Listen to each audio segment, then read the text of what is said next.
haula wala quwwata illa billah. Amma ba'du, fa ya ibadallah, usikum iyaya bitaqwallah ta'atihi la'allakum turhamun. Sama kita hormati Tuan DKM Masjid Jami Asyakirin Bapak Haji Yusnandi, serta para pengurus-pengurusnya, para guru-guru kita, jamaah sekalian dirahmati Allah Subhanahu wa taala. Alhamdulillah, pada pagi hari ini kita sudah berada di tanggal 9 Ramadan 1446 Hijriah. Semoga kita selalu istiqomah, konsisten menjalankan hari-hari Ramadan dari awal sampai akhir dengan sebaik-baiknya. Sholat tarawih, puasa Ramadannya, tadarus, tilawah, sedekah dan masalah lainnya, dan semua itu menjadi simpanan amal baik kita menghadap Allah Subhanahu wa taala. Di dunia Allah berikan keberkahan, berikan kesehatan, ampunan dan ilmu yang bermanfaat. Sambil menunggu waktu syuruk isyraq, mari kita niat iktikaf. Nawaitu an atikafa fi hajal masjidi madumtu fihi taqarruban ilallah. Niat iktikaf selama berada di masjid ini karena mendekatkan diri kepada Allah Subhanahu wa taala. Saudara-saudara sekalian berbahagia, tadi sudah dibacakan terjemah surat ke-33 ayat 35 ya. Suratul Ahzab ini konsentrasinya tentang sifat-sifat orang mukmin yang mendapat ampunan dan pahala besar. Itu surganya Allah Subhanahu wa taala. A'udzu billahi minasyaitonir rajim. Bismillahirrahmanirrahim.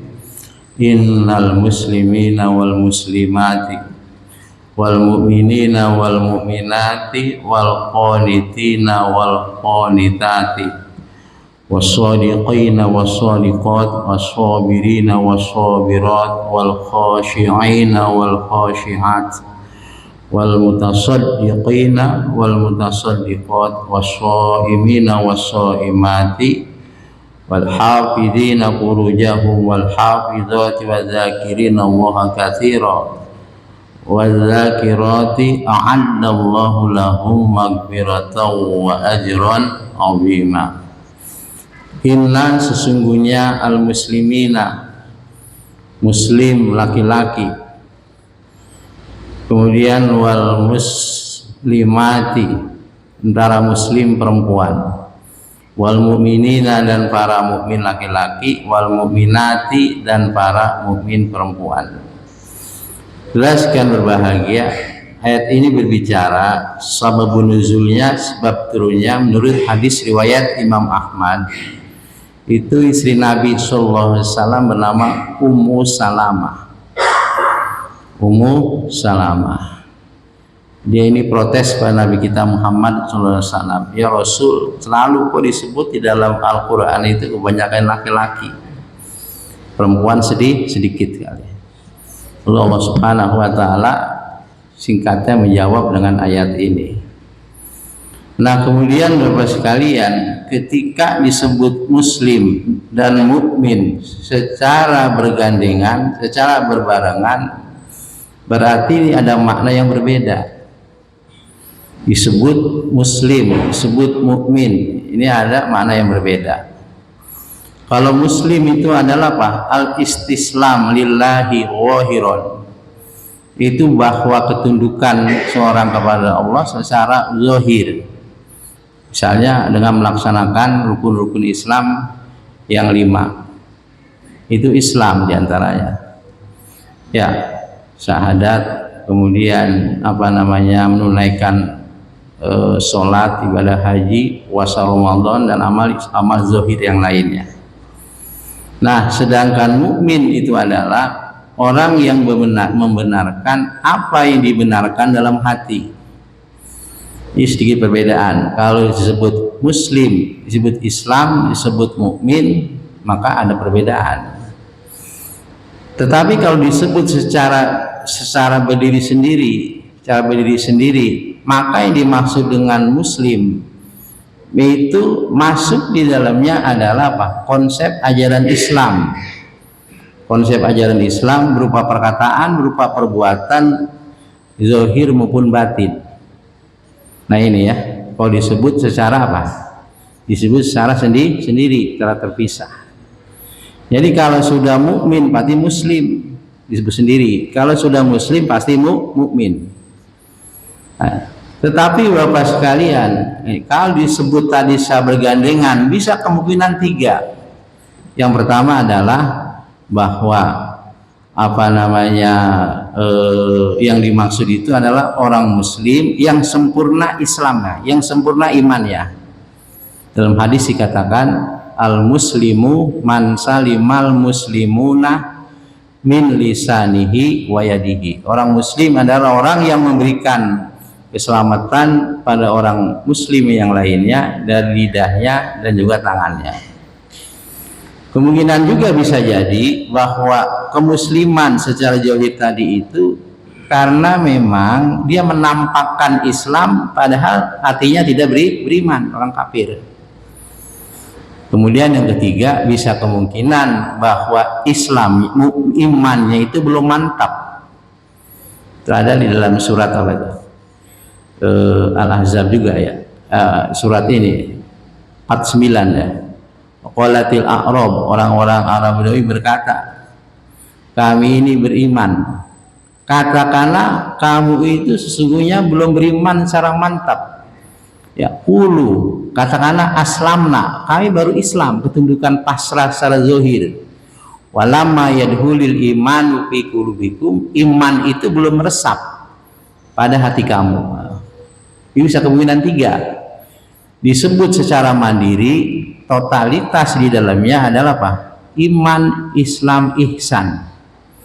Nah kalau disebut secara bergandengan, ya enggak, bisa kemungkinan 3. Maka di sini muslim dan mukmin berbeda, Pak. Dikatakan muslim di sini pada ayat yang pertama tadi, teks pertama, innal muslimina wal muslimat. Sesungguhnya para muslim laki-laki dan para muslim perempuan, yaitu orang yang ketundukan kepada Allah secara zahir.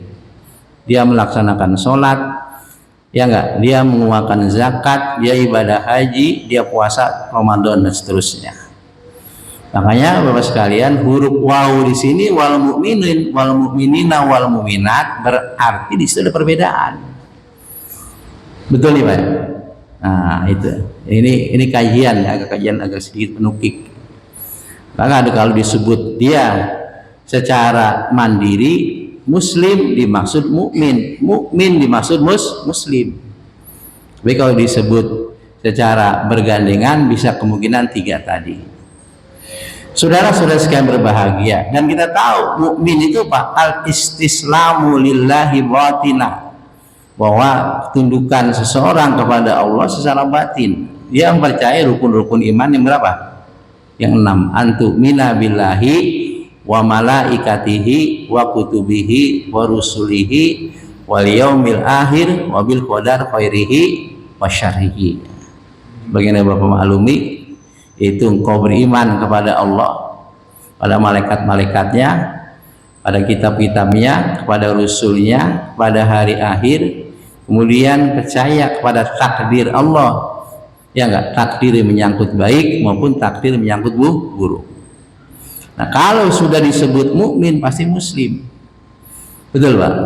Kalau disebut muslim belum tentu mukmin, bisa jadi orang pura-pura keislamannya tadi itu, enggak, atau tadi dia baru Islam tapi imannya belum mantap. Memang ada orang ibadah haji, orang yang ibadah haji pasti umroh. Orang yang umroh tentu itu ibadah haji, karena ibadah haji itu adalah diantaranya apa? Sentralnya apa namanya? Wukuf di padang Arafah. Al haji Arafah. Haji itu adalah wukuf di padang Arafah. Orang yang umroh nggak wukuf di padang Arafah. Nah kemudian Bapak sekalian, mukminin mukminat, orang yang membenarkan apa yang di dalam kolbunya. Artinya orang-orang yang beriman itu pasti dia apa? Melaksanakan segala perintah Allah, menjauhi larangan Allah Subhanahu wa taala.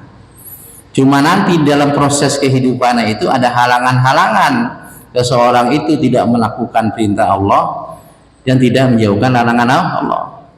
Bisa karena faktor hawa nafsu, bisa karena faktor setan menggodanya, sesuai dengan kadar iman seseorang itu. Betul nggak Pak?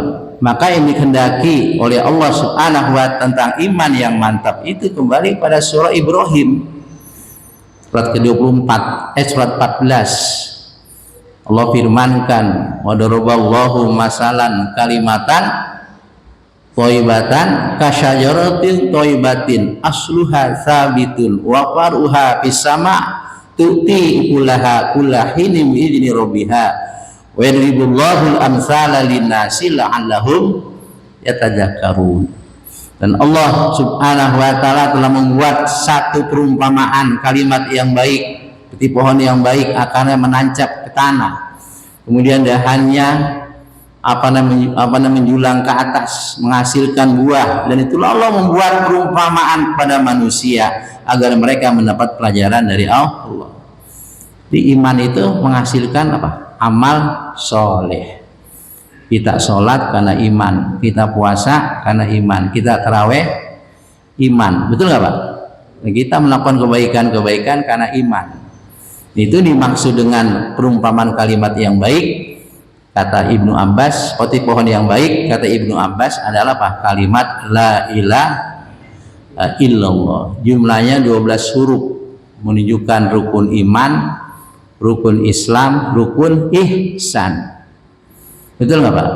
Muhammadur Rasulullah itu jumlah hurufnya 12. Abu Bakar As-Siddiq jumlah hurufnya 12. Utsman bin Affan jumlah hurufnya 12. Ali bin Abi Thalib jumlah hurufnya 12. Wallahu a'lam apakah ini kebetulan atau bukan ya. Gitu Pak ya. Nah, jadi itu iman. Cara bagaimana iman kita mantap? Kita dipupuk, dirawat, pupuk dengan disiram, dengan ibadah, dengan ketakwaan kepada Allah Subhanahu wa taala. Kemudian wal qanitina wal qanitati. Wal qanitina, dan orang-orang laki-laki laki-laki yang qanitin, qanitin? Yang tunduk, yang taat.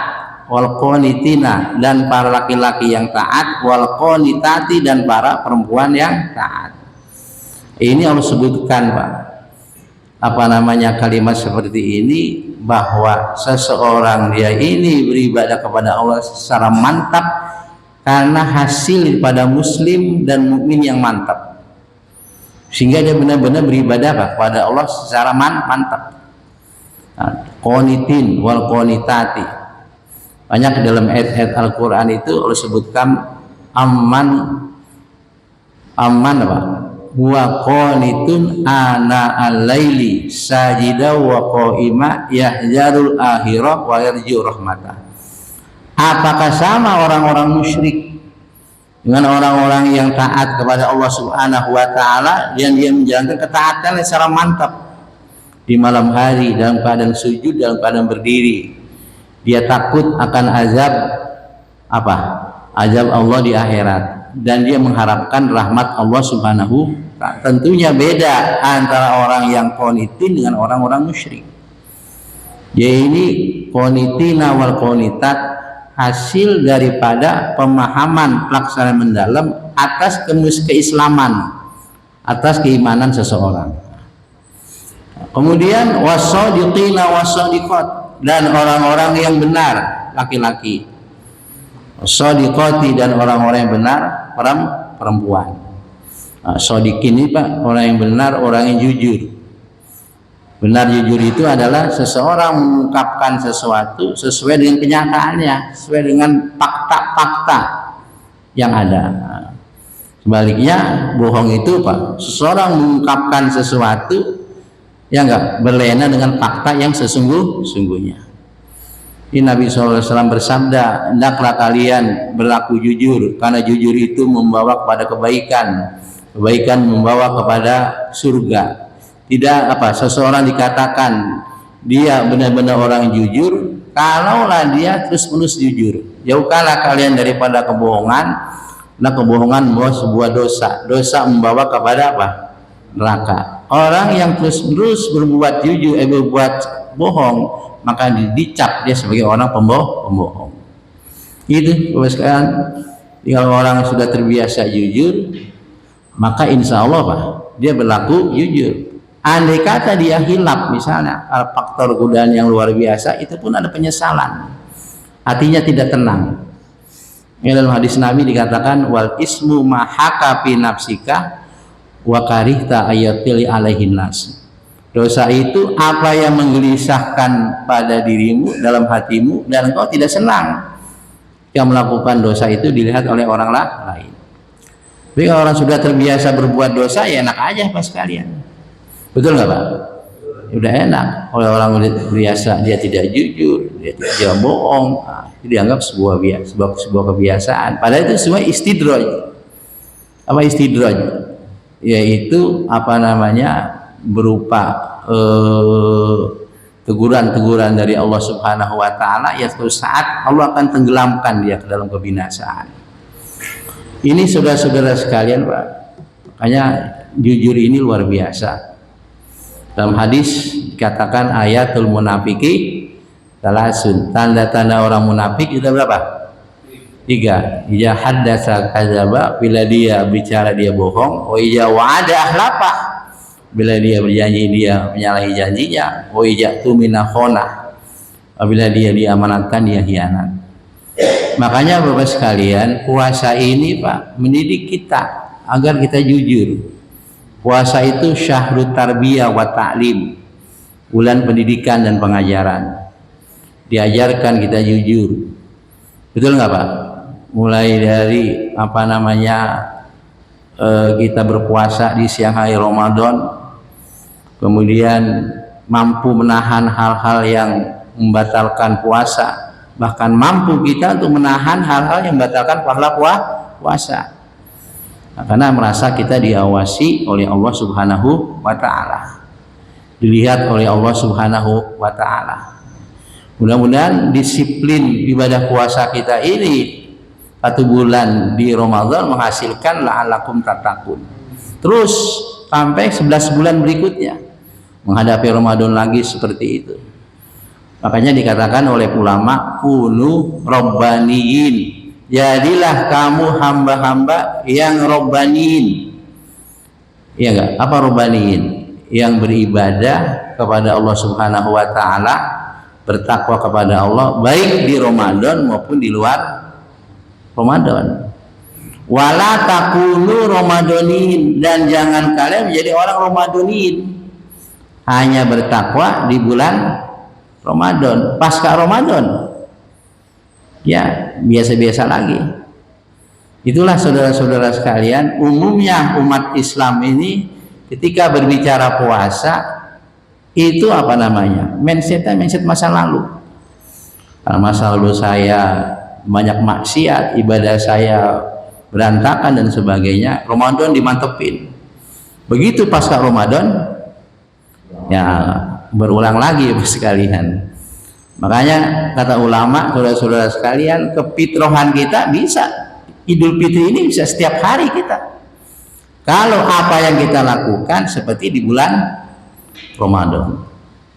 Ya ini, jadi Ramadan mendidik kita jujur, Ramadan mendidik kita disiplin, buka jam sekian, sahur jam sekian, sholat tepat waktu dan sebagainya. Mendidik kita jujur, disiplin, apalagi sabar, taat benar-benar kepada Allah Subhanahu wa ta'ala.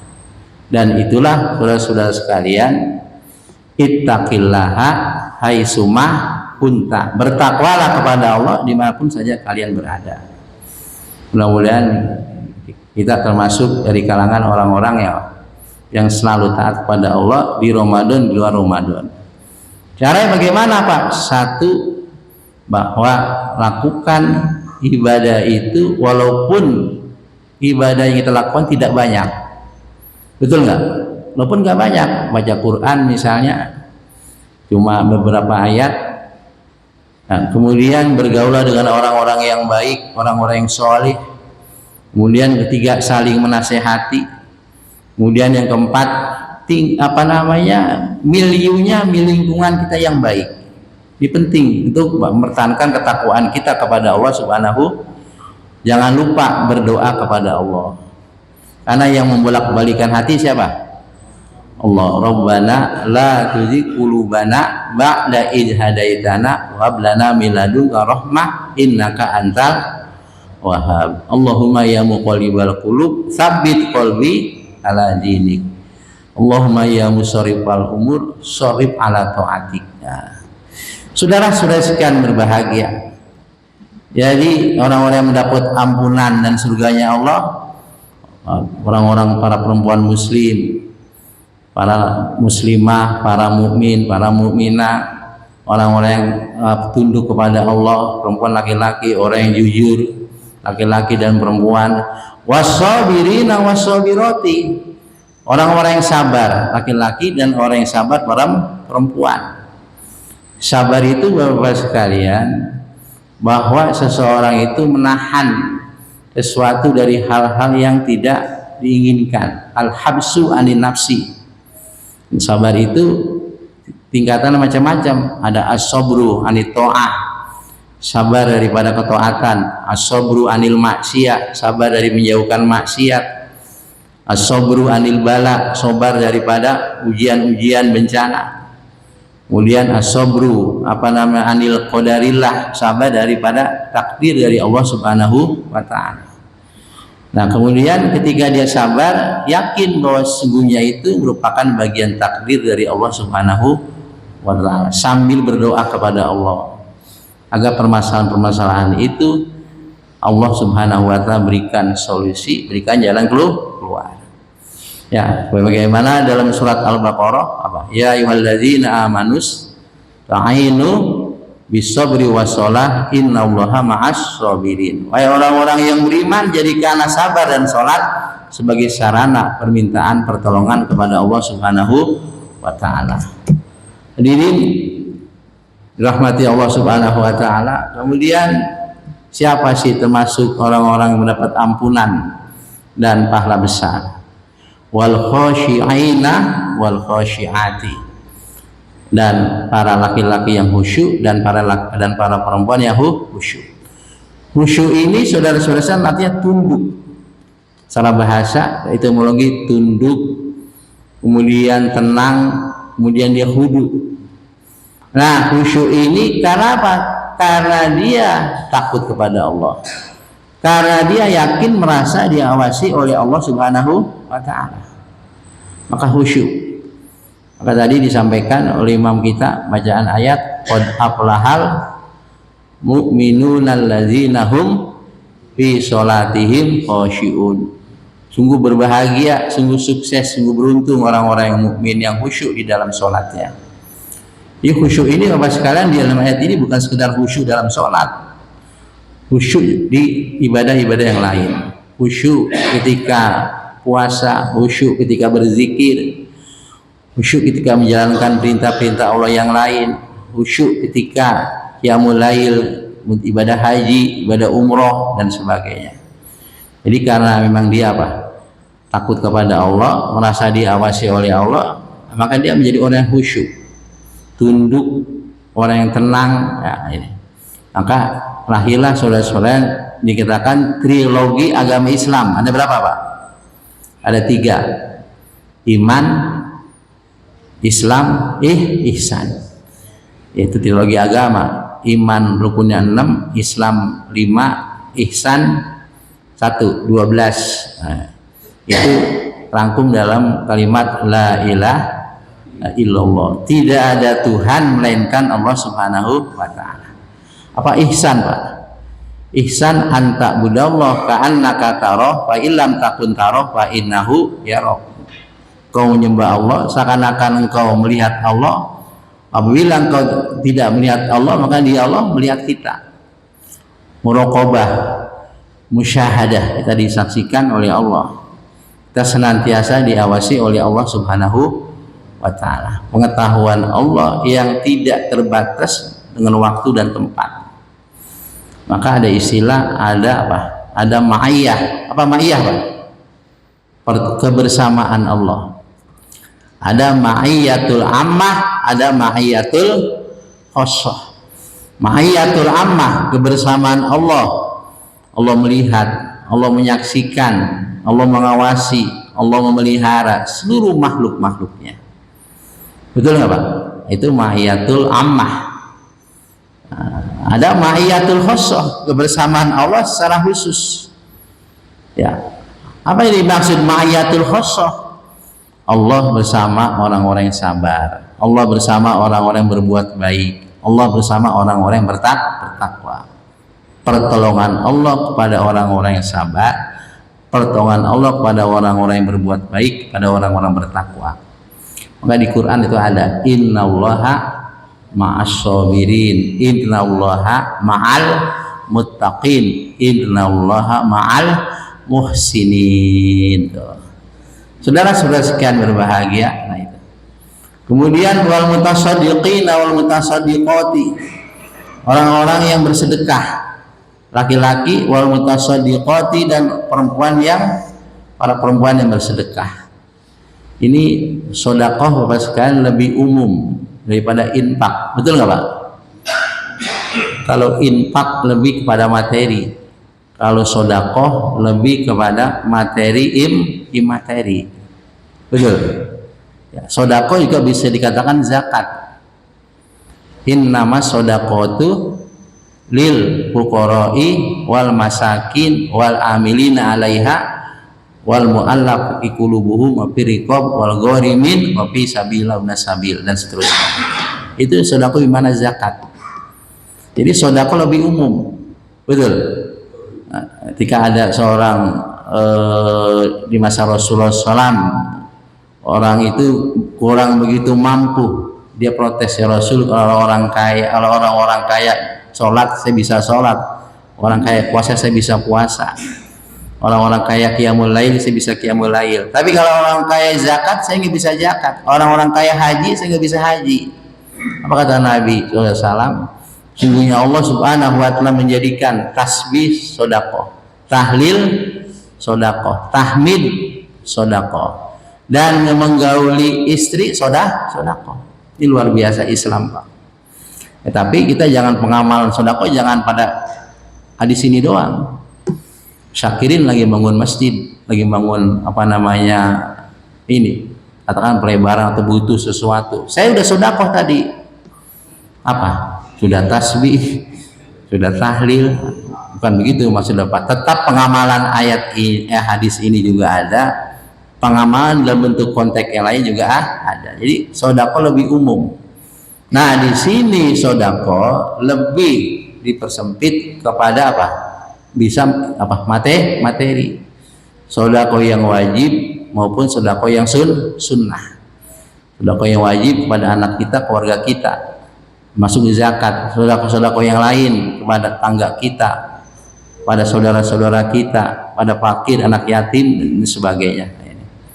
Wal mutasaddiqina wal mutasaddiqat, dan Allah akan memberikan pahala luar biasa pada orang yang sodako, lebih-lebih di bulan suci Ramadan. Nabi SAW bersabda, siapa yang memberikan iftar pada orang yang sedang berpuasa, itu sama dengan pahala orang yang puasa, tidak dikurangi sedikit pun. Ada istilah takjil, betul nggak, Pak? Takjil itu sekedar ukuran apa? Berbuka, yang ringan-ringan lah, goreng-gorengan, tahu, lontong, sebagainya. Takjil dengan kurma, dengan air. Ramadan luar biasa ya, mendidik kita agar kita apa? Mampu untuk menyumbangkan sebagian rezeki kita. Karena ketika kita sedang puasa, apa yang dirasakan sedang kita puasa, rasa lapar haus, juga dirasakan oleh apa? Oleh orang-orang fakir miskin, baik di luar Ramadan maupun di dalam Ramadan. Makanya prinsipnya takhallaqu bi akhlaqillah, berakhlaklah dengan akhlak Allah Subhanahu wa ta'ala. Jadi puasa itu kan diantaranya meneladani sifat-sifat Allah. Dalam surat Al-An'am itu ada, huwa yut'im wa la yut'am. Dia Allah memberikan makanan, Allah tidak diberikan makanan. Kita yang puasa meladani sifat Allah dengan sifat Rahman, Rahim, ngasih, murah dan sebagainya. Maka bagi orang bersedekah, Bapak sekalian, itu luar biasa. As-shadaqatu tadfa'ul bala. Sedekah itu Pak, menolak bala. Sedekah itu akan apa? Akan bisa menyembuhkan penyakit. Pak, cara Nabi SAW mengajarkan kepada umatnya, cara berobat itu bisa dengan ke dokter. Betul. Kemudian dengan sedekah. Kemudian dengan herbal. Kemudian dengan bekam. Itu bisa. Bahkan Bapak sekalian, apa yang tidak disembuhkan dengan kedokteran modern saat ini, itu bisa disembuhkan dengan sedekah. Betul nggak Pak? Banyak ceritanya Pak Bapak sekalian. Itu ada di daerah mana tuh? Pandeglang, salah seorang dia TKW perempuan itu, dia bekerja di Saudi Arabia, sebuah pengusaha besar. Ini pengusaha besar, misalnya dia punya penyakit kanker otak. Kanker otak. Udah berobat ke luar negeri kemana tahu, itu nggak sembuh-sembuh. Kemudian ini majikannya ini setiap melihat pembantu perempuan ini itu lama di dalam kamar mandi. Tegur oleh siapa? Ditegur oleh majikan perempuannya. Oh, kenapa kamu kalau mandi lama banget? Ini Bu, saya biasanya kan saya punya balita masih kecil di rumah. Itu biasanya kan air ASI-nya itu dikeluarkan melalui apa? Anaknya kan disusui. Karena ini bayinya tidak saya bawa, saya keluarin melalui secara manual. Gitu. Oh begitu. Udah, sekarang kamu pulang. Ya nggak, saya ongkosin. Kontrak kamu kerja sekian tahun, saya kasih. Nanti kalau kamu mau kembali lagi silakan, ini tiketnya. Akhirnya si majikan itu berobat Pak. Berobat lagi ke Amerika Serikat. Kemudian penyakitnya sembuh. Ya, dokter geleng-geleng kepala. Berobat di mana nih berobatnya ini bisa sembuh kanker sudah sedemikian rupa? Tadi dengan sedekah. Kemudian juga Bapak sekalian di Rumah Sakit Saiful Anwar, itu saya pernah membaca koran Republika, orang terkena sudah penyakit komplikasi, kemudian dia bertanya pada penduduk setempat, ini di sekitar Rumah Sakit Saiful Anwar siapa yang fakir miskin? Oh ini sebut namanya bla bla bla bla. Nah kemudian disedekahin tuh sekian juta, berobat lagi dia ke dokter, penyakitnya sembuh Pak sekali. Yakin nggak Pak? Ini tidak berbicara cara nalar Pak, tidak cara akal, ya enggak, berbicara apa? Logika samawat, logikanya Allah Subhanahu wa Ta'ala. Nah, jadi sedekah itu menyembuhkan penyakit, menolak bala, memudahkan urusan kita disenangi oleh orang. Tapi setan apa? Benci itu. Kalau orang dermawan setan benci. Orang yang dermawan setan benci. Betul. Kemudian kita didoain oleh orang-orang dan sebagainya. Sekian berbahagia nih. Wal mutasaddiqati wal mutasaddiqina wal mutasaddiqat. Was-shaimina was-shaimat. Dan para laki-laki yang puasa dan para perempuan yang puasa. Nah ini termasuk daripada kalangan orang-orang mukmin yang mendapat ampunan dan pahala besar dari Allah Subhanahu wa Ta'ala. Karena ketika seorang berpuasa dia sangat dekat kepada Allah Subhanahu wa Ta'ala. Unsur jasmaninya ditekan, unsur rohaninya naik. Betul nggak Pak? Ketika orang sedang puasa itu Pak, dia rajin infak, rajin membaca Al-Quran. Betul nggak? Semakin dekat kepada Allah Subhanahu wa Ta'ala. Puasa memecahkan syahwat. Dengan puasa akan sehat fisik kita. Dengan puasa kita semakin dekat kepada Allah Subhanahu wa Ta'ala. Bahkan puasa itu adalah apa? Menghilangkan solusi problematika, solusi dalam kehidupan kita. Jika ada masalah-masalah dalam hidup Pak, lagi puasa kita berdoa kepada Allah. Ada 3 doa di antara yang dijawab oleh Allah. Orang yang sedang puasa, kemudian orang yang dizolimi, kemudian yang ketiga orang yang musafir pergian. Itu 3 di antara, tapi masih banyak lain ya. Orang yang doanya itu diijabah oleh Allah Subhanahu wa ta'ala. Makanya ayat tentang doa itu mengiringi ayat puasa. Betul nggak Pak? Ayat doa mengiringi ayat puasa. Ya kan? Ayat doa itu sebelumnya ayat puasa. Wa iza sa'alaka ibadi anni fa inni qarib ujibu da'wata da'i idza da'ani falyastajibu li wal yu'minu bi la'allahum yarsyudun. Ada apa ini kok Allah tiba-tiba mengiringi dengan ayat doa puasa? Kan kita kelimpungan Pak ya kalau ibarat orang lah. Diteliti oleh para ulama karena ketika orang sedang berpuasa itu sangat dekat kepada Allah. Itulah yang harus kita lakukan. Yang situasi seperti itu untuk berdoa kepada Allah. Lebih-lebih menjelang-jelang apa? Berbuka, baca Quran, baca istighfar. Itu Pak, jangan main handphone. 15 menit nih kurang maghrib kurang 15 menit baca Quran. Dapat setengah juz itu. Betul nggak? Berdoa ada kita kepada Allah Subhanahu wa ta'ala. Atau misalnya di siang-siang hari Ramadan dalam keadaan kondisi kita sedang berpuasa. Nah, ini was-shaimina was-shaimat wal hafizina furujahum wal hafizati. Kemudian laki-laki yang menjaga kemaluannya, juga perempuan. Ya, nah ini termasuk dari kalangan orang-orang apa? Yang mendapat ampunan dan pahala besar. Makanya tadi didahului dengan puasa. Kemudian diiringi dengan apa? Menjaga kemaluannya. Karena umumnya Bapak sekalian, syahwat bawah itu timbul karena kita sering banyak makan. Betul nggak Pak? Lagi makanan-makanan yang bergizi, makanan-makanan yang enak. Tapi kalau kita sedang puasa, syahwat itu turun ya? Turun nggak Pak syahwat? Turun. Boro-boro bawa-bawa sekalian kelonan sama di rumah. Di puasa begini, jarang kan Pak ya? Jarang kan? Bukan jarang lagi, emang sama sekali kagak kan. Tuh, itu puasa dulu. Makanya Nabi SAW bersabda, ya masyarus syabab anistatu aminkumul ba'ah falyatazawwad fa innahu aghaddu lil basar wa ahsanu lil farji wa man lam yastati fa alaihi bisyam fa innahu lahu wijaun. Wahai para pemuda-pemudi, yang kamu sanggup berpuasa maka berpuasa. Ya masalah manis satu minggu ba'ah. Siapa yang diantara kamu sanggup untuk nikah? Ongkosnya ada, maka hendaklah nikah. Kalau ongkosnya belum ada, maka dengan puasa. Maka puasa itu menjadi tameng untuk berbuat maksiat. Itu melalui ibadah puasa.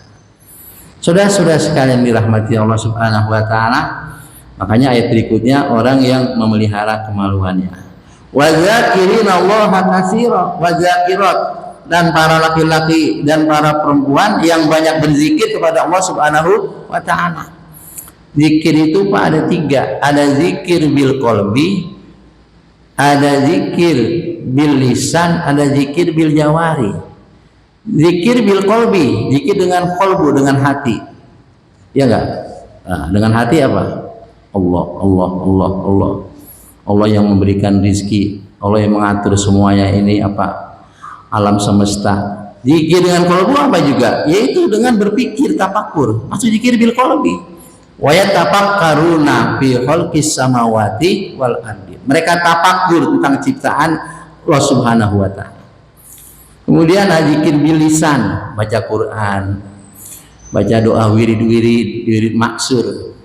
Di pagi hari ada bacaannya, di sore hari ada bacaannya. Betul nggak Pak? Nah, ya.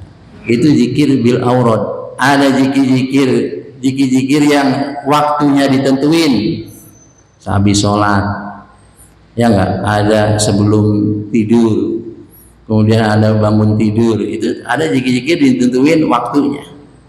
Kemudian ada zikir yang memang tidak ditentukan waktunya, kapanpun dan dimanapun. Makanya zikir ini Bapak sekalian termasuk perintah ibadah lakukan dengan sebanyak-banyaknya.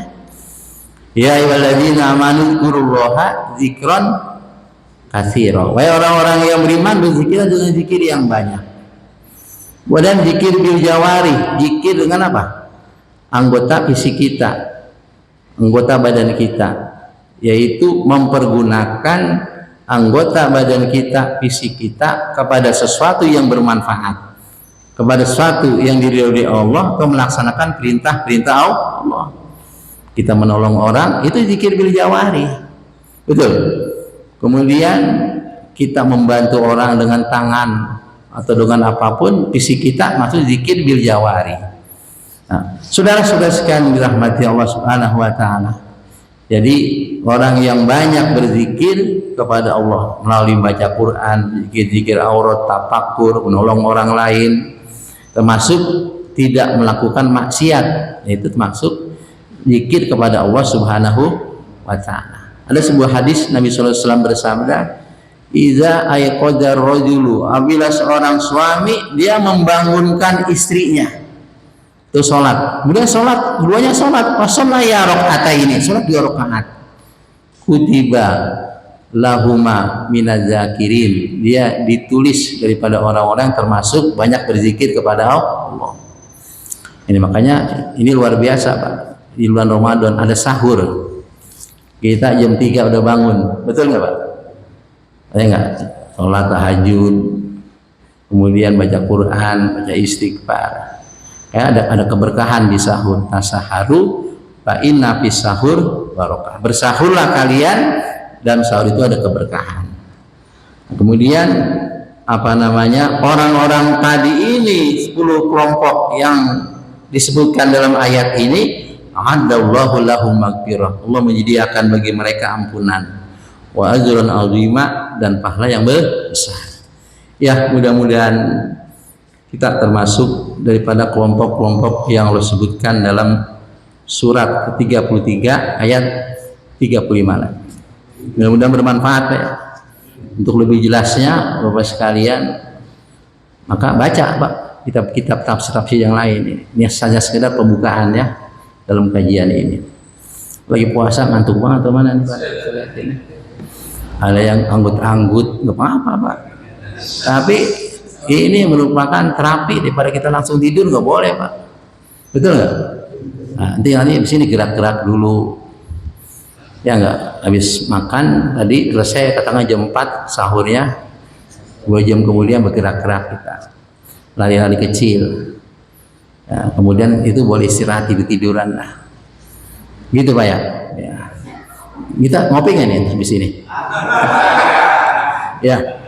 Ya, kemudian mengingatkan jangan lupa nanti setelah ini sholat sunat apa? Isyraq. Sholat sunat Isyraq itu baiknya jangan langsung dilakukan masuk Isyraq, 10 menit jeda baru sholat Isyraq. Bab ketika pas terbit matahari kita lakukan sholat sunnah Isyraq itu nggak boleh, jeda lah 10-15 menit, gerak-gerak dulu baru sholat sunat Isyraq. Cukup Pak? Ada pertanyaan nggak? Iya. Terkait dengan surat Al-Ahzab ayat 33, 35, terutama di ayat yang terakhir tadi, laki-laki perempuan yang menjaga surga, laki-laki perempuan yang banyak menyebut Allah, Allah. Jadi pengalaman saya ketika masih muda sering layak dari Jawa yang semua, Kalimantan, Sulawesi dan lain-lain. Ini soal lafaz zikir, dan itu memang ternyata dua-duanya memiliki dalil yang kuat. Jadi kalau Jawa, Timur ini zikirnya zikir, tapi kalau di Sumatera sana ini sir zikirnya. Jadi ini pertanyaan saya hanya ini Ustaz. Kalau zikir yang seperti itu dasarnya adalah hadis qudsi, saya tadi mungkin sedikit. Hadis qudsi itu juga hampir sama dengan Al-Quran, karena diturunkan langsung kepada Rasulullah Sallallahu Alaihi Wasallam. Wa qulullahu ta'ala anna inda doni indi wa ana ma'ahu inda syukurati, dan seterusnya. Ini dalil yang zikirnya syukur atau kuat, sementara yang zikirnya pelan atau tidak terlalu syukur itu adalah surah Al-A'raf 205. Wa qul rabbaka li nafsika tadarruan wa khifatan wa junazati bil qawli kama Bil gudwi wal asal. Ini yang dijadikan dasar bagi mereka. Jadi hadis-hadis itu memang banyak ya, artinya yang mendukung tentang baik yang pertama maupun yang kedua. Persoalannya, kenapa hadis itu bisa kontradiksi? Artinya yang satu mengatakan bahwa zikir zuhur itu lebih utama. Ada yang demikian, tetapi ada juga yang zikir syirik itu bahkan lebih utama, bahkan melebihi pahalanya 70 kali lipat dari zikir zuhur. Nah, ini kadang-kadang saya berpikir kenapa bisa demikian ini, dan kadang-kadang saya juga cari-cari tahu bagaimana ya kok bisa kontradiksi ya antara hadis satu dengan hadis yang lain. Namun begini, ini tentu tidak akan menggunakan keyakinan semua, hanya saja ingin pencerahan, Ustaz. Pencerahan soal ini saja, soal zikrullah, soal zikir ini baik yang zuhur maupun yang sir. Terima kasih. Assalamualaikum warahmatullahi wabarakatuh. Saya jawab ya. Zikir itu ada yang zikir maksur, ada yang goiru maksur. Zikir yang maksur adalah zikir yang bersumber dari Al-Quran dan Sunnah Nabi Sallallahu Alaihi Wasallam. Para ulama Bapak sekalian tentang surat Al-A'raf tadi kan, berdoalah kepada Allah, berzikirlah kepada Allah, ya enggak, dengan apa? Rendah hati dan tidak keras. Ini dipahami oleh sebagian pakar tafsir karena pada waktu itu Bapak sekalian, Islam itu belum menjadi sebuah kekuatan, sehingga ketika mereka berzikir, ya, kan sholat maksud zikir ya, baca Quran termasuk zikir, maka akan diketahui oleh siapa? Orang-orang kafir, orang musyrik Mekah. Ketika itulah karena khawatir dapat ancaman, maka zikir mereka itu dilakukan secara sembunyi-sembunyi. Sembunyi-sembunyinya Bapak sekalian, itu tidak kontradiktif sebetulnya, cuma memang karena pemahaman kita ya. Nah, ada hadis tadi itu, ana inda dzoni abdi bi, saya ini menurut persangkaan hamba saya. Saya akan ingat kepada seseorang yang berzikir di dalam hatinya. Saya juga akan ingat kepada orang yang berzikir secara bareng-bareng, bahkan akan saya sampaikan di hadapan para orang yang kelompok yang lebih baik darinya pada malaikat-malaikatnya Allah Subhanahu wa Ta'ala. Dalam hadis buat Imam Bukhari Muslim dikatakan, majtama'a qaumun majlisan, tidaklah berkumpul oleh sebuah kaum yadkurunallaha, mereka berzikir kepada Allah, illa hafathumul malaika, kecuali malaikat akan menaunginya, wa ghasyiyatuhumur rahmah, kemudian para malaikat itu akan mencurahkan rahmatnya kepada orang-orang yang zikir secara bareng-bareng.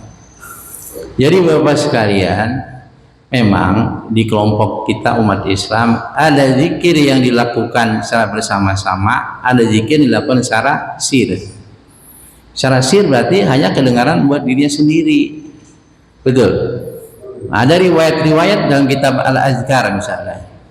Ibnu Abbas dia mengatakan, saya mengetahui bahwa Rasulullah berzikir dengan suara yang keras itu dari bacaan Nabi sallallahu alaihi wasallam. Ya, saya mengetahui zikirnya Nabi karena suara Nabi yang sampai kepada saya, Pak. Kalau zikirnya Nabi pada waktu itu secara sir, sahabat-sahabat lain dengar nggak kira-kira? Nggak dengar, sahabat lain tidak akan meriwayatkan. Gitu. Kemudian memang Imam Syafi'i berpendapat zikir sesudah sholat. Zikir sesudah sholat boleh dilakukan secara jahar dengan tujuan agar jamaah itu mengetahui bacaan-bacaan zikir. Betul nggak Pak? Dari mulai beristighfar 3 kali, kemudian baca apa namanya urutannya ya, atau urutannya nggak terlalu berurutan, tapi itu emang Nabi baca. Kemudian baca la ilaha illallah la syarikalah lahul mulku wa lahul hamdu yuhyi wa yumiitu wa ala kulli syai'in qadir 10 kali. Salat maghrib, salat subuh. Kemudian baca kulhu 3 kali, falak 3 kali, anas 3 kali dalam salat subuh, salat maghrib atau maghrib subuh. Kemudian baca apa? Baca ayat kursi. Kemudian alhamdulillah, ya enggak? Subhanallah, alhamdulillah, Allahu akbar, masing-masing 33 kali disempurnakan, la ilallah lahu la syari, dan seterusnya. Itu kalau dilakukan di sebuah muslim, dosa-dosa kita akan diampuni oleh Allah, walaupun dosa kita siapa? Sepenuh di lautan. Gitu Pak, emang jangan ditinggalin itu tuh. Nah gitu, itu taunya para sahabat baca itu karena Nabi bersuara keras. Nah, tapi ke Imam Syafi'i berpendapat kalaulah memang ya, dikira-kira jamaah ini sudah pada tahu apal, ya udah pelan suaranya. Nah, volumenya ditekan sedikit. Betul nggak Pak? Yang sampai nanti ketika ada orang yang sholat ba'diyah atau ketinggalan dia masbuk terganggu. Betul nggak Pak? Itu. Jadi mari saudara-saudara sekalian, pemahaman seperti Bu Sunan tidak kontradiktif, cuma memang ada apa namanya ini, ada belahan-belahannya dah gitu. Ya enggak, dalam konteks ini begini, konteks ono begono, betul enggak? Tapi tetap kita harus menghormati, menghargai orang yang zikir sir, orang yang zikir jahar. Tapi zikir jaharnya jangan terlalu apa? Keras banget.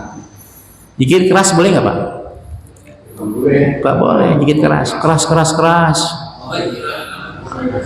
Termasuk azan juga nggak boleh panjang.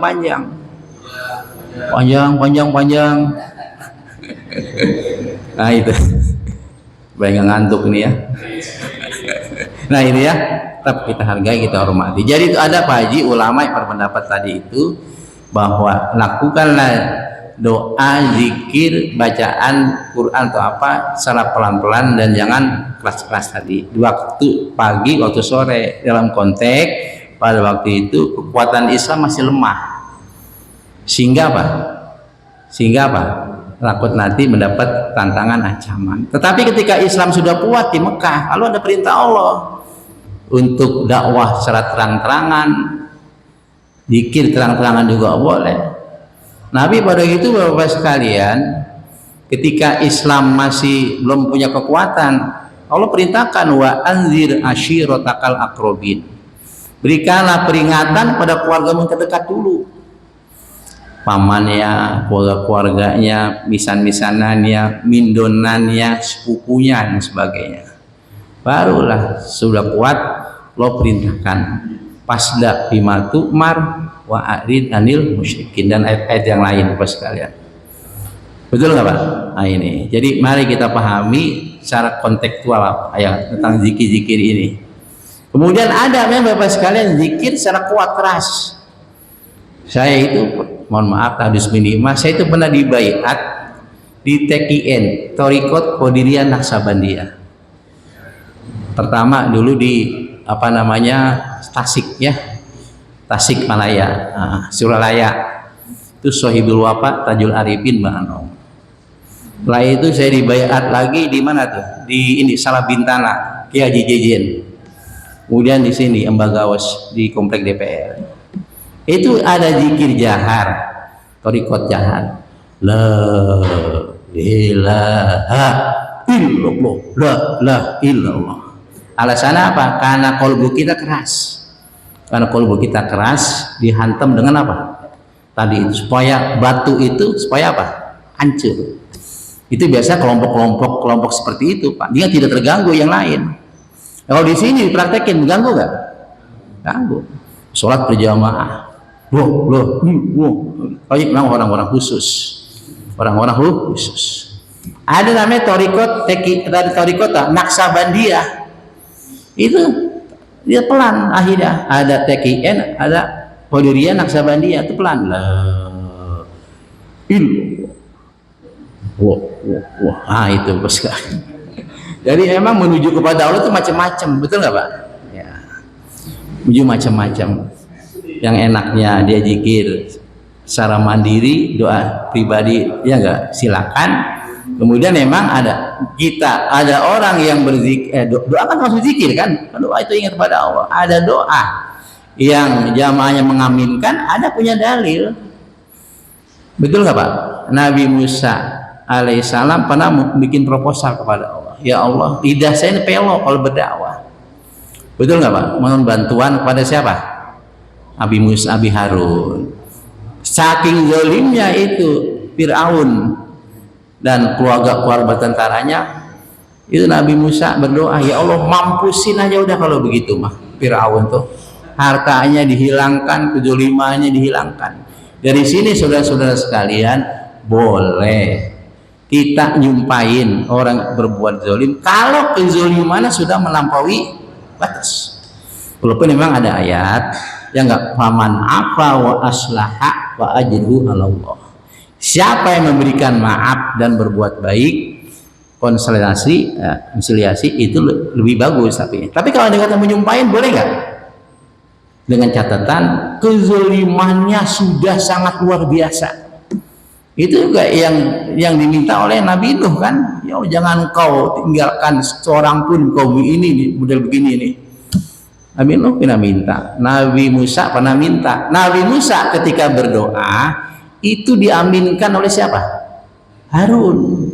Makanya dalam kitab Al-Bidayah wa Nihayah dikatakan, man ammana ta'minal imami faka'an nama da'a nafsahu. Siapa yang mengaminkan aminnya imam, maka seakan-akan dia berdoa buat dirinya sendiri. Tetapi imam juga berdoa jangan macam-macam. Imamnya depresi, ya Allah mampusin saya hidup begini amat ini, pakai bahasa Arab, cuma makmumnya nggak paham. Amin, amin. Ya doa itu Pak, doa itu yang simple padat, betul nggak Pak? Ya Rabbana atina, masuk segala-galanya itu. Inna sa'aluka salamatan bidin, betul nggak Pak? Yang banyak-banyak, sederhana doa itu, saudara-saudara sekali. Betul nggak? Setuju nggak? Ya itu aja ya. Nah, tapi memang doa juga kalau di sana disebutkan antara keras dan iya. Iya, antara keras itu berarti kan kalau yang dilakukan oleh imam sini itu masuk nggak? Masuk nggak? Masuk kan, antara keras dan pelan masuk. Itu kalau misalnya nah kedengeran kan gitu. Nah itu mengaminkan, itu seseorang itu mengaminkan kalau terdengar. Kalau orang itu nggak terdengar bacaan doanya, mau diaminkan apa kita? Betul nggak Pak? Dengar. Cuma tadi seyogianya tidak menggunakan pengeras.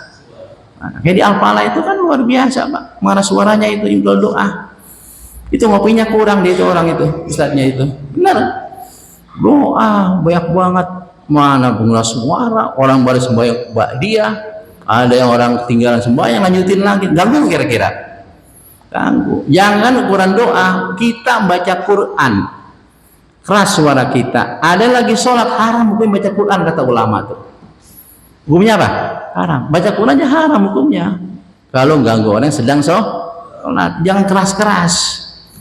Nah, mudah-mudahan di sini tidak termasuk melanggar larangan ayat tadi dengan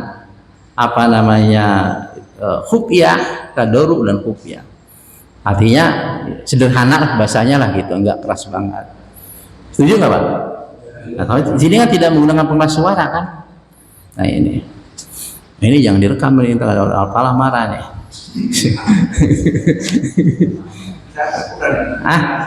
Iya. Masalah Fidyah dari orang berpuasa itu kewajibannya melekat pada diri atau bagaimana? Karena gini, satu contoh dari saya, ini nggak bisa buka puasa, ya. Sehingga hari ini nggak puasa, tapi saya nggak langsung ganti pakai Fidyah itu. Besoknya mati. Nah itu gimana? Nah, terus kita berdoa undang-undang apa tadi puasa. Terus ada satu lagi entah itu budaya atau apa. Atau dulu. Saya lupa ntar. Fidyah ada beberapa hal yang mesti disegerakan, betul? Atau kita punya utang kepada Allah. Berarti fidyah utang kepada Allah. Punya utang kepada orang lain, kalau emang duitnya sudah ada. Dosa segera bertaubat. Kalau ada anak punya gadis, jodohnya sudah ada, nikahin segera. Betul nggak Pak? Kalau ada punya tamu datang ke rumah, segera apain? Jamu, jangan dibiarin aja. Syukur-syukur jangan ditanya Pak, mau ngopi apa mau teh ini? Kan dia malu jawabannya, keluarin aja udah. Kalau pagi hari teh atau kopi, betul. Kalau di pagi hari jangan dari kulkas Pak. Kadang-kadang dari kulkas pagi. Pernah saya nabung pagi hari kasih air dari kulkas. Ya Allah, tahu diri kita. Pahalanya besar itu Pak. Betul nggak Pak? Nabi Ibrahim itu diberi gelar Khalilullah Pak. Khalilullah diantaranya. Kalau dia makan, dia belum makan, kecuali dia ada orang mau diajak makan. Nyari dulu dia nyari orang. Dia tidak makan sendirian. Kalau kita, nah ini itu diantara Nabi Ibrahim dibilang Khalilullah. Kalau mau makan nyari orang, bareng-bareng mesti dimakan dong saya. Nah ini ya. Jadi bersegera. Ada beberapa hal yang mesti disegerakan. Berdosa segera taubat, punya utang segera bayar. Utang kepada Allah, utang kepada dia, utang kepada siapa? Pada Allah. Wasari'u ila magfiratim mir rabbikum wa jannatin arduhas samawati wal ardu lil muttaqin. Gitu ya. Ya. Terus dia yang selama ini kita lihat juga.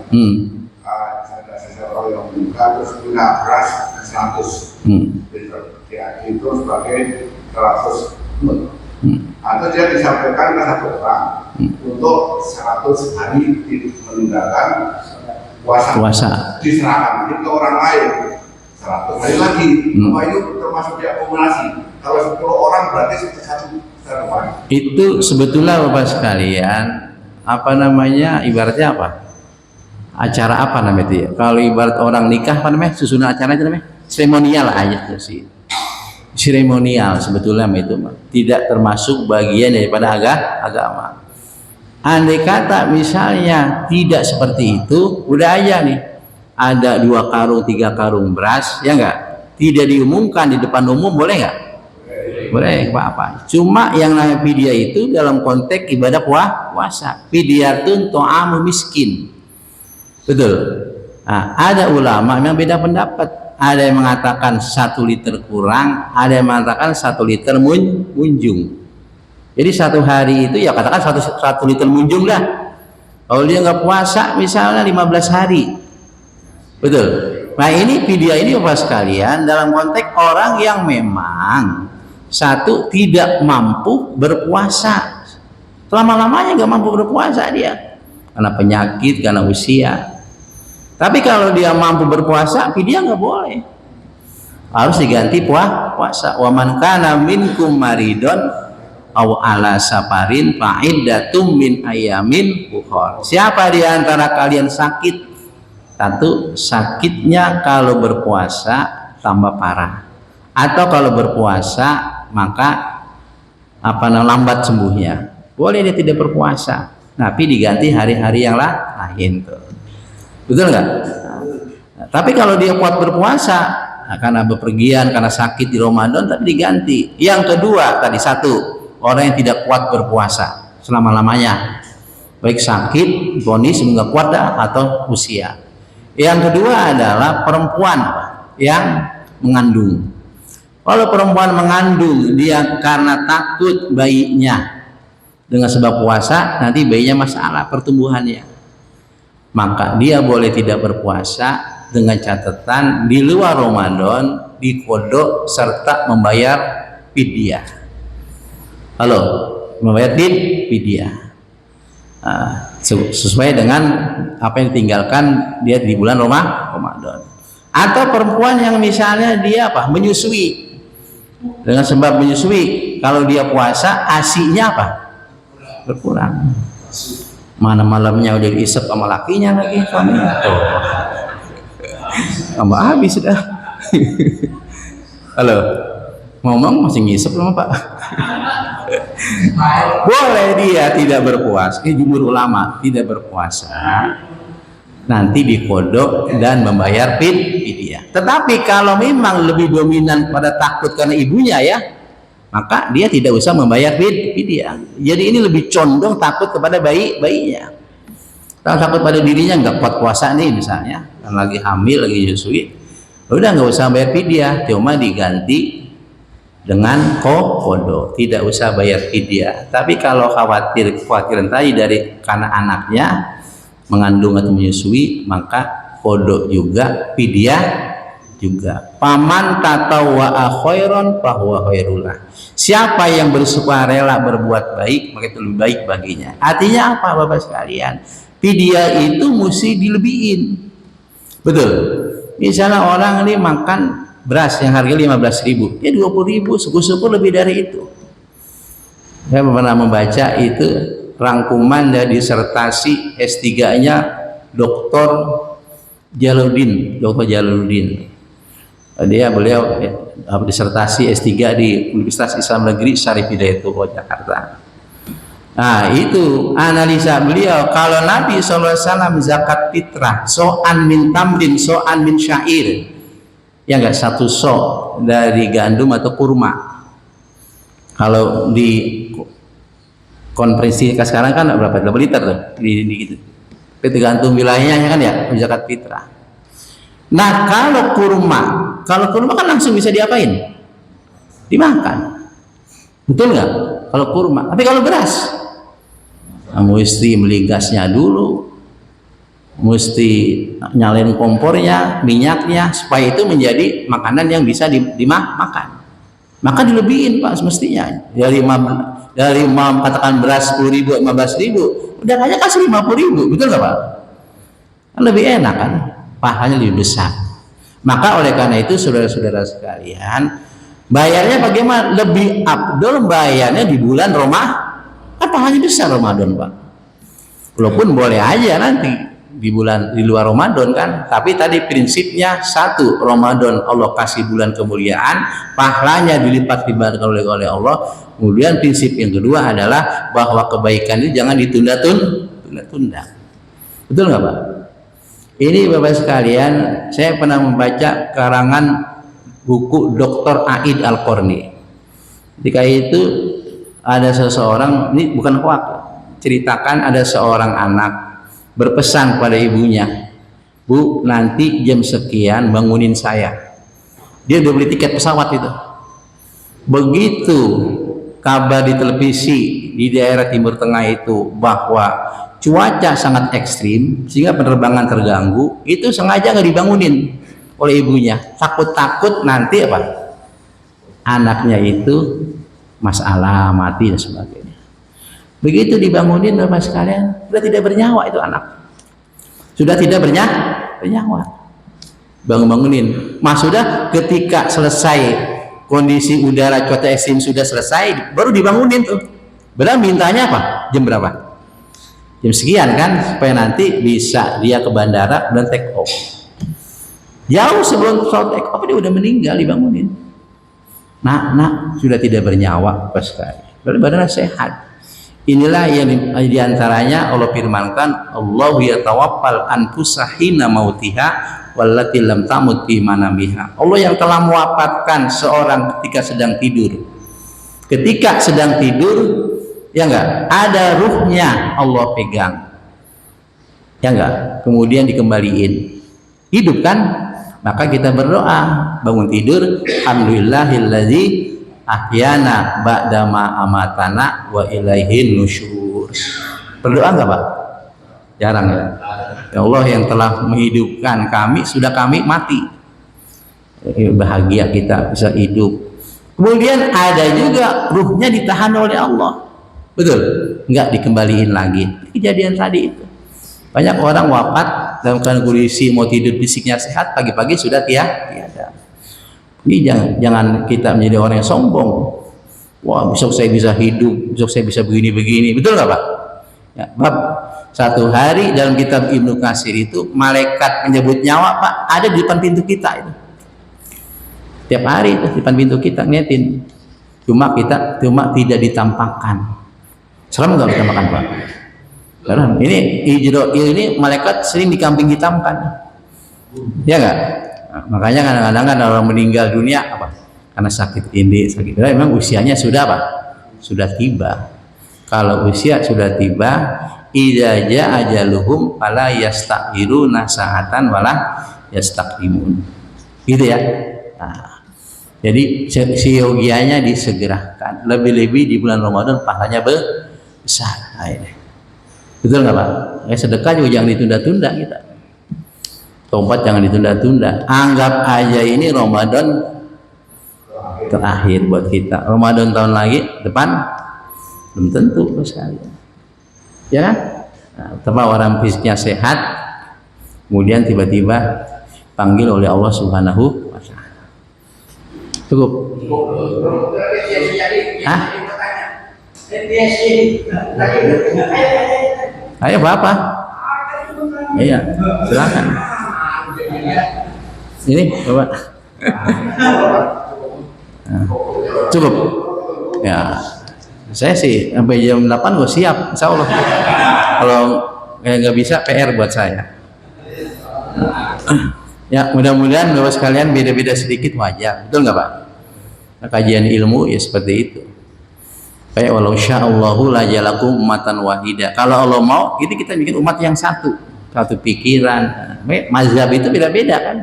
Abu Hanifah, Imam Malik, Syafi'i, Hambali dan lain-lain, beda pendapat Bapak sekalian. Ini merupakan menjadi sunnatullah dan rahmatan bagi manusia. Yang penting kita tahu menghargai orang lain. Betul. Menghargai pendapat lain, tidak merasa paling benar, paling nyunah.